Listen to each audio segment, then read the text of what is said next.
behaviors, and they become your behaviors. Jackie, what's going on just as we're doing all that tapping about family stuff? A lot of family stuff coming up, Okay. and kind of goes to I have to be perfect, or they'll get mad at me because I mean, it's probably so many times I don't remember, but one particular time, because there was 6 girls and 3 boys, I was the second youngest, and my dad used to always beat the older boys.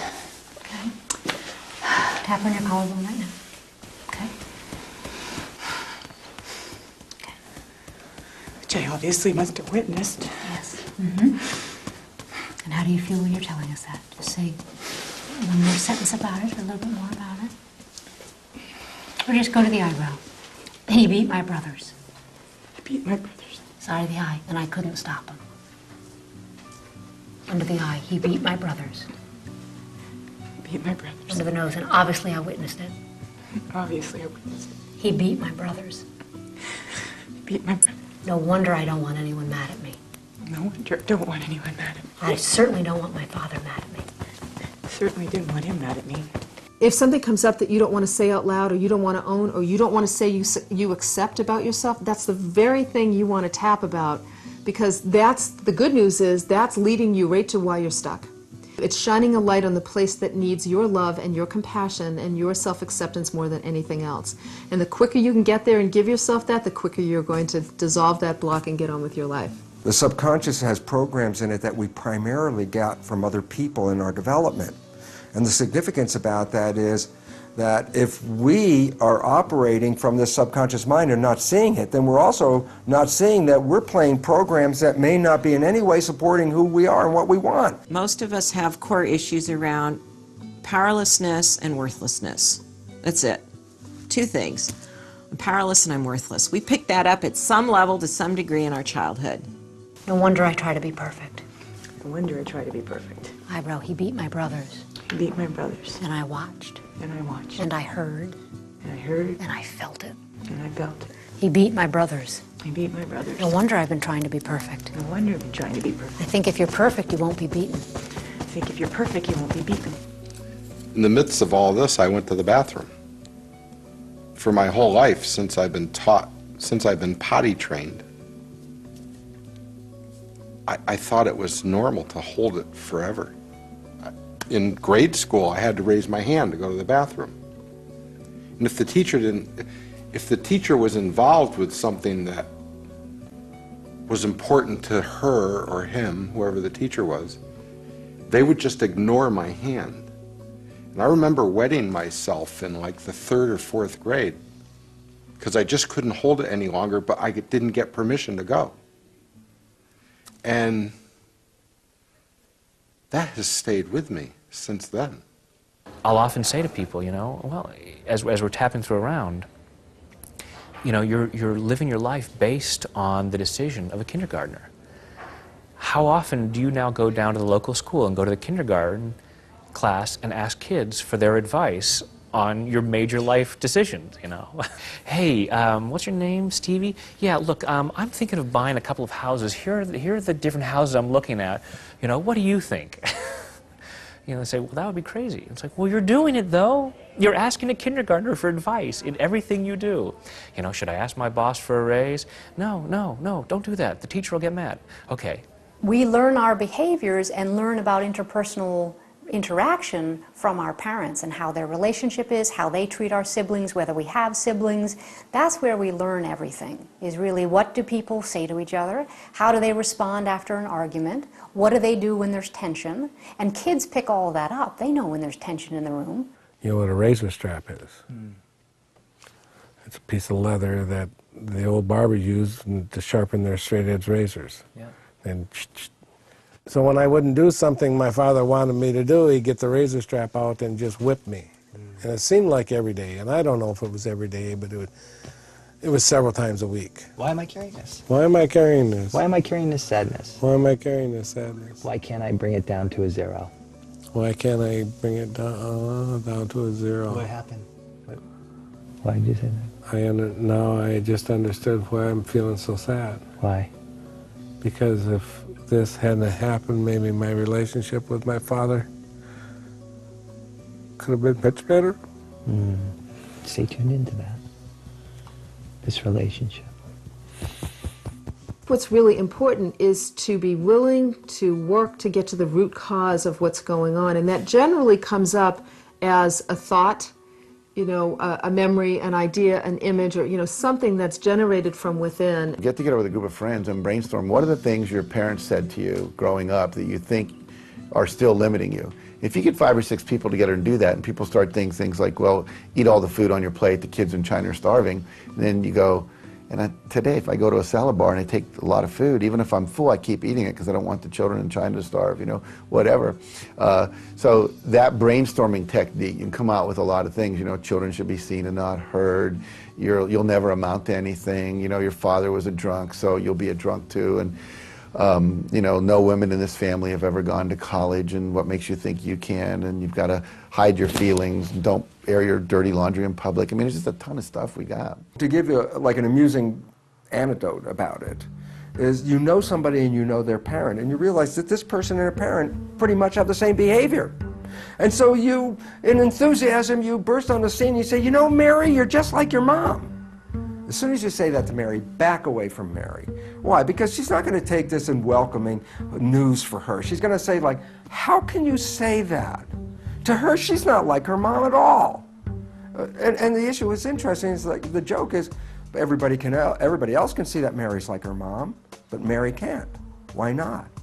The answer is, because when she's playing the programs which she got from her mother, which are in her subconscious, she's playing them because she's not paying attention, and so when they play, she doesn't see them, so she's surprised when people say that she behaves like her mom, even though that's what her life is all about. When you're feeling bad, look at what thoughts you're thinking, and then if they're limiting beliefs that have been habitual, because a belief is just a thought you think over and over and over.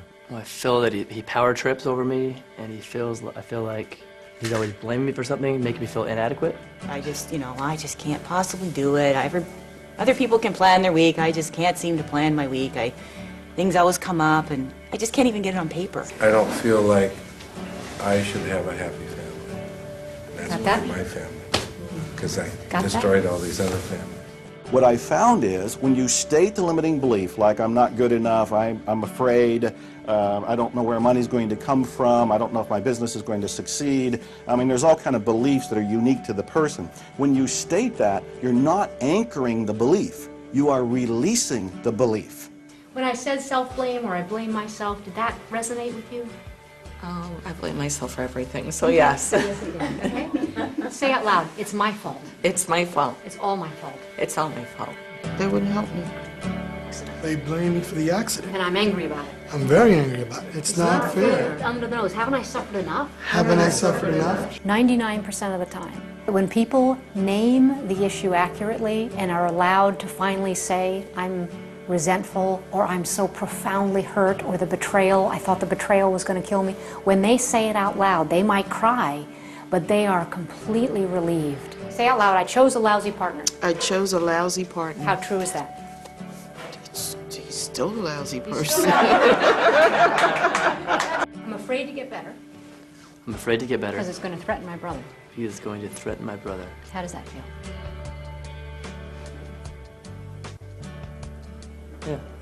Yeah, it feels very probable. Very probable. Okay. So there is a possibility you could be holding on to the symptoms so that he doesn't get upset. Or threatened. The challenge with helping somebody to get past a belief like that is showing them, first of all, that look, it is just a belief. Would you entertain the idea of changing it? We're always going to have problems. This is the nature of the human experience. What you do about them, however, is up to you. What are the obstacles? What are the traumas? What are the moments in time where you formed a belief about something that keeps you stuck, and really working through those and working through the different levels as well. Even though I feel guilty. Because I chose such a lousy partner. Because I chose such a lousy partner. Even though my brother tells me I'm not good enough. Even though my brother tells me that I'm not good enough. And I keep trying to fight that. I keep trying to fight that. It's not true. It's not true.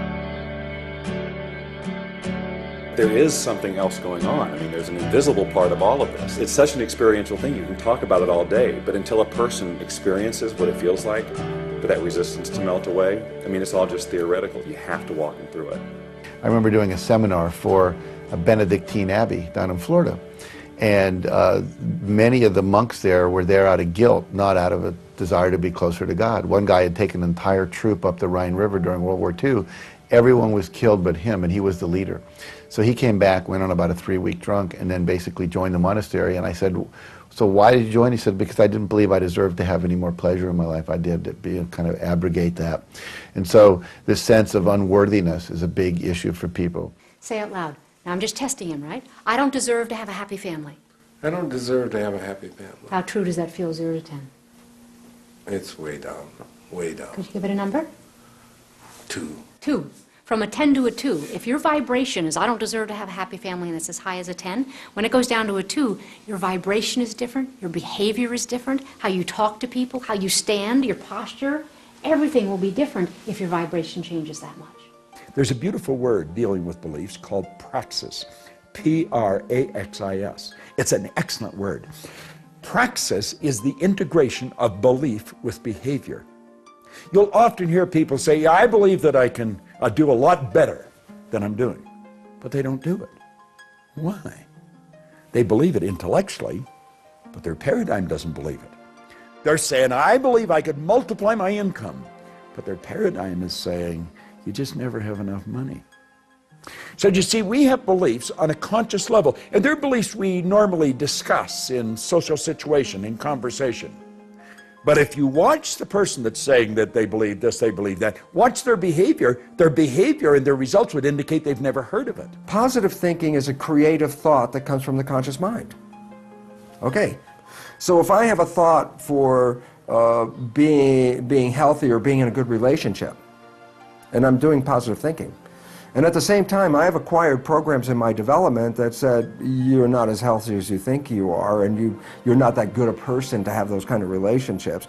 Then look, I'm now pitting my positive thoughts against my programs, and they're opposite. What you fight against gets stronger. It doesn't get weaker. What you resist persists, as the old saying goes.